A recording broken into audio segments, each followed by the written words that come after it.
Hey everyone, it's Shay on the mic. We're going beyond politics. Hope you're psyched. Not just policies, not just plans. We're talking dreams, hobbies, and life's other strands. We'll meet the leaders behind the scenes, uncover the stories in between, the laughs, the quirks, the passions they hide, their personal moments, unfiltered and wide. Ready or not, let's get underway. This is Beyond Politics with Shay. Hi, welcome back. You're with Shay and the Oz Arab Media team. Today on Beyond Politics with Shay, I'm joined by Jordan Lane, State Member for Ryde and former Mayor of Ryde City Council.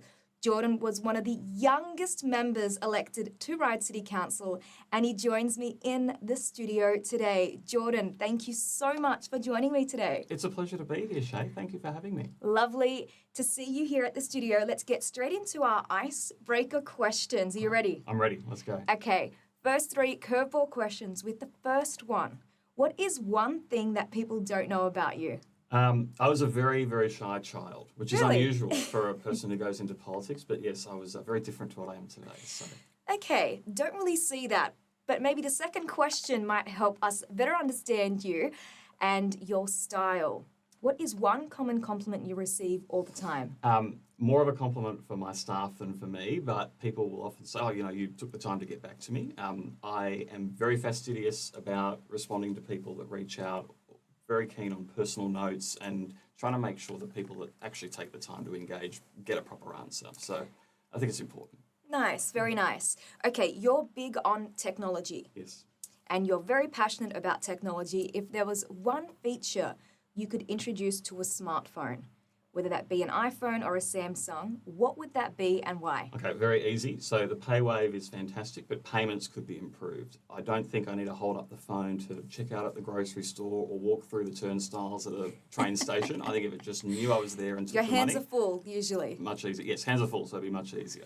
Nice. Okay, let's take a look into your childhood, starting with where you grew up, any fond memories you had of your area, and perhaps a little into that desire and inspiration entering into politics. Sure. So I'm born and bred in Ryde. So I was born at Ryde Hospital, lived there my entire life. And I had a very charmed upbringing. I had, two great parents that were very involved and, in many respects, I think, set me on this course of politics, but not deliberately. They would not want me in politics, I think. But they, I think, through their nurture, encouraged me to, do the right thing for communities, to work hard, to fight for what you believe in.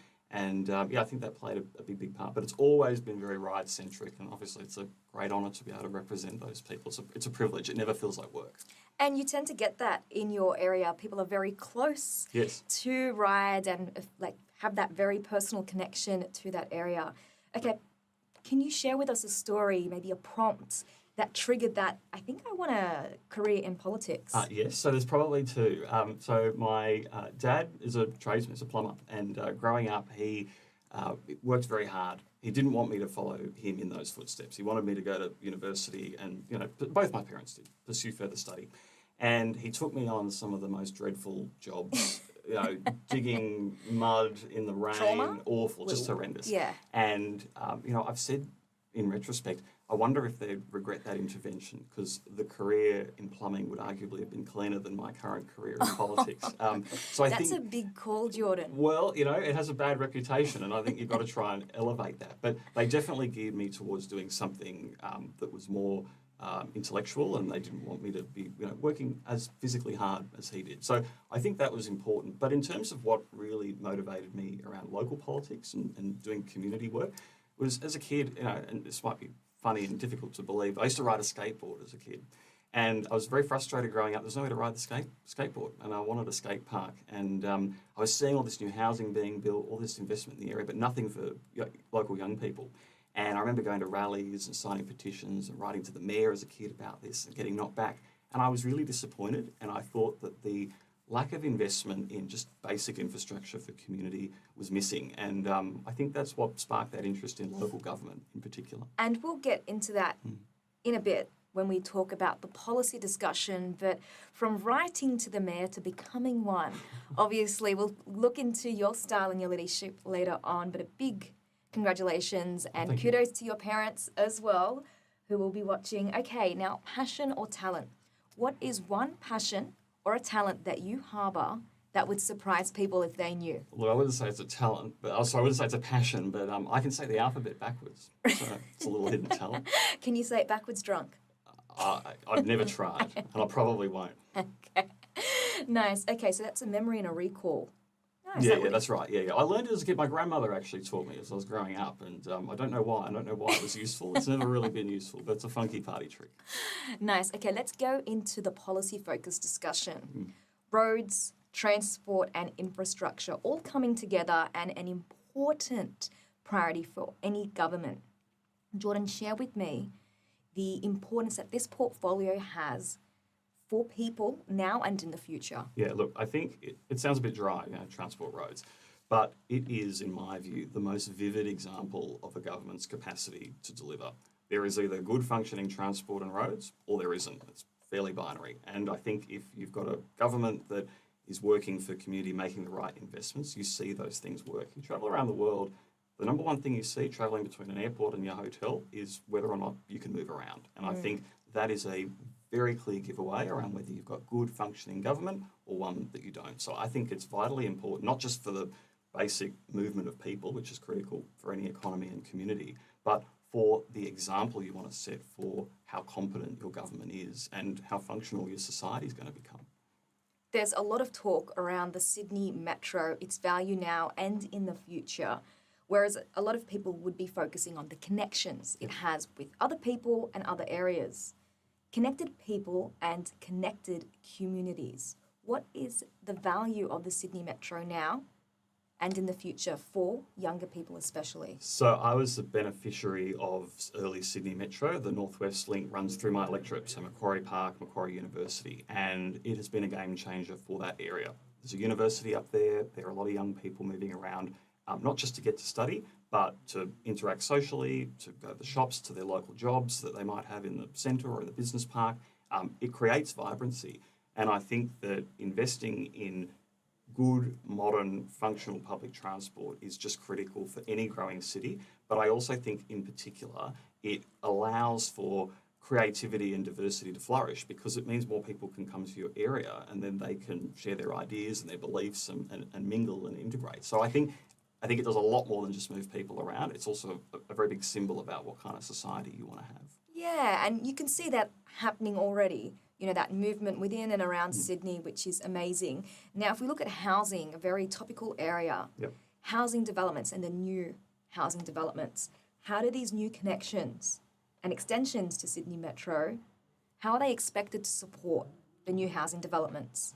They are essential to its success in the future. So every day you turn on the TV, you see government, state, federal, even local, talking about the housing affordability crisis. We need to build more housing. And there's no question that that is part of how you address that problem. It will fail if you don't build alongside it the relevant infrastructure to move people around. It's just as simple as that. You want people to desire the communities that they're going to live in, which means that they have to be connected, they have to be functional, but you also, for a productivity and just general sustainability lens as well, you need to be able to move people around in a way that doesn't have them sitting in traffic, for hours on end, away from their families, and also, wasting money on petrol, wasting, time where they could be spending doing other things, more productive, and also, I think, environmentally as well. It's better to have people on public transport. So it's just critical for so many reasons, and I think that if you're going to do the housing supply piece, it is essential that you do the infrastructure delivery alongside it, not 20 years after the fact. It just won't work. Very passionate about this area, and obviously there will be a lot of beneficiaries that will see the fruits of this work. How do these connections, Jordan, support better access to schools and healthcare? We've spoken about housing, and obviously it's a very important area, but the other priorities such as healthcare and schools. And is there an example where you've seen it work already? Yeah, very, very simply. So in Macquarie Park, which is my electorate, very fast-growing area. There's a lot of new apartments being built, and it's a real vibrant area. A lot of commercial activity. The problem with it is that it was originally built to be a business park. It was never built for housing. So as governments of various shades have tried to change that area and turn it more into a mixed or our housing precinct, it's created a demand for more infrastructure like schools, like healthcare, like green open spaces. You didn't need those when it was just a business park. You do when it's a residential area. And so connectivity is critical because if you can't build it all right there in the centre, you need to be able to allow people to access it easily to make it as good as if they could walk out their front door. So we've got at the moment that literally tens of thousands of people who have moved in and are moving into Macquarie Park, but there isn't a school. Now, a lot of work's been done both by the current government and previous government to plan and start to deliver a school, but it hasn't been built yet, and people have been living there for quite a number of years. So it begs the question, where are the kids going to school? Well, they're going to surrounding schools, which are now all full, and it's putting huge pressure on the area to deliver those pieces of infrastructure more quickly. So I think that if they're going to continue to accelerate the housing supply, which it appears every government is going to do, then they need to also come to the table and say where they're going to build the schools, by when, and make sure there's proper funding, because people expect these things to be ready day one when they move in. They definitely you can't do. just not send your kid to kindergarten, right? Yeah, you that's need right. to send them, and it is a lot better if they can do that nearby than have to, travel half an hour in peak hour traffic. Definitely the dream. Jordan, being so young, what is your vision for roads, transport, and infrastructure?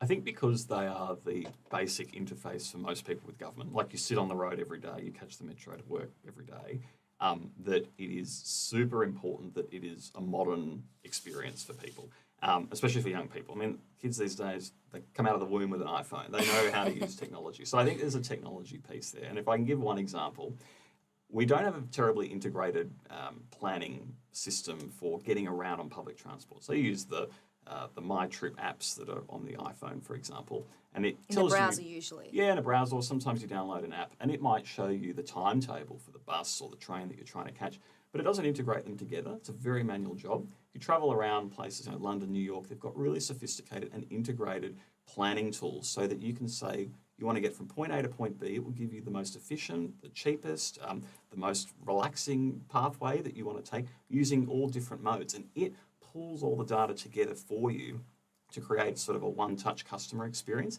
That, I think, is the best thing that government could do to demonstrate that it's modern, to embrace good technology, but importantly, create a better customer experience so that people go, wow, I'm operating and moving around in one of the best cities in the world, which we are.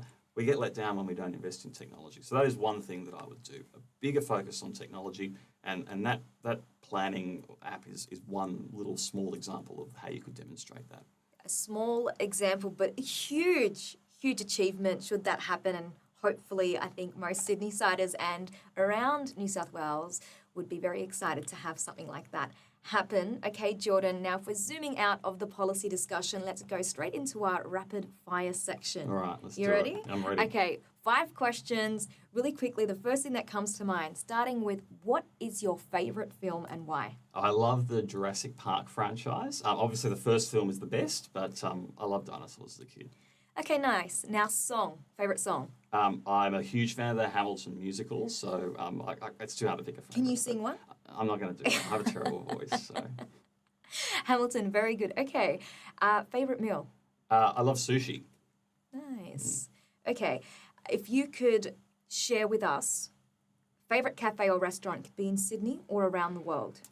So there is this very old little French restaurant in Piedmont called the Little Snail, which is it's been there a very long time. It's not terribly decadent, but it's very affordable and really great food. It's hard to find affordable French cuisine anywhere in Sydney. So my mum found it for my dad's birthday a few years ago, and my partner and I have gone back a few times. Great place. Nice, very nicely done. Okay, the last book you've read.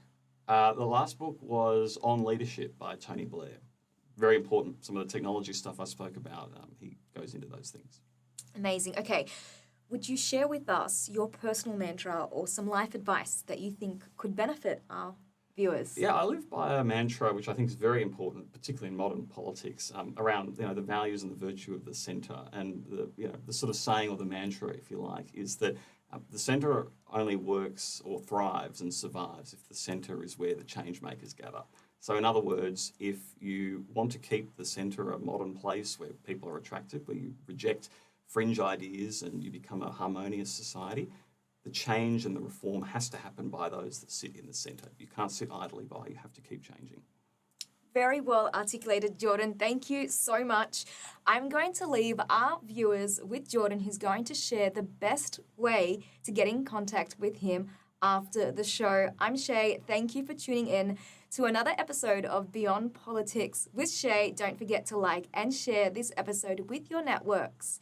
Now, Jordan, over to you. Thank you, Shay. I'd love to stay in contact. You can hit me up on pretty much all social media, just Jordan Lane Ryde, and you'll find me. Otherwise, I'd love to stay in contact. I've got an office. Google my name and you'll find me on the Parliament website, and we can stay in touch. Thanks.